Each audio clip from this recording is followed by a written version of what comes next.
I have been neglected since the age of 4.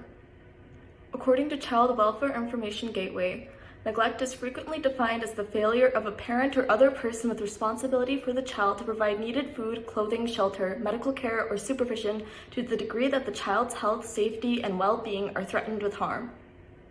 I was not the first. 3 came before me. The one who suffered the most was brother number 3 since the age of 14. He went from straight A's, perfect test scores, to an opioid addict in freshman year of high school. My childhood was officially taken from me in 1st grade when my brother first went to rehab. Instead of playing with friends or spending time with my family, I sat in waiting rooms and 2-hour drives to places with funny names. Rehab centers, hospitals, therapist offices. At home wasn't any better. Blurry memories of shouting matches between my parents shifting blame, overhearing conversations with concepts too big for me to understand. Ironically, the only thing that held my family together for years was my brother. My brother overcame addiction when I was in 3rd grade, and in some ways the after effects were worse. As a child, I was often overlooked. The summer after 3rd grade, my only meals were dried cup noodles I would crack at with a fork. In 5th grade, I started staying home from school, consistently running late. By 6th grade, I was certain something was wrong and knew I probably had undiagnosed anxiety. Through 8th grade, I implored my mother to let me see a therapist, knowing I needed help. My freshman year, it was only after a doctor visit that I was finally able to be diagnosed with anxiety and depression. It was only this year, 2021, that I realized I was neglected. 1 in 7 children experience child neglect or abuse. 1 in 7 children are forced to struggle and face the same side effects as me.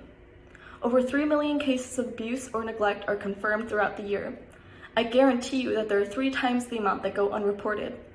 Growing up, I know I had 2 options: keep quiet and stay with my family, or say something and get taken away. Why should I lose my family? Why should they be punished for struggling as terribly as they did? Parts of me are angry too. Why didn't anyone do anything to take care of me? Instead of ripping families apart and scarring them further, people need to be offered more resources or support.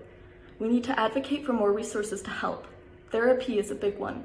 Had my family had support to sort through their issues and care for one another instead of punishment for being overwhelmed, I would not have grown up with everyone expecting me to become like my brother. If parents are unable to fully support their children, those children need to be given other resources of support too. Older siblings can help, but ultimately it is not their responsibility to care for the younger siblings. Instead, daycare and similar programs should be more readily accessible for parents and should be available for older children as well. Just because you grow older does not mean you are less susceptible to neglect. Finally, us students should be supportive of each other. If we know another student who is struggling, offer ways to help and a shoulder they can lean on if you're able. It's vital to let those in a neglectful environment know that we care and support for them. Your awareness is what leads to action.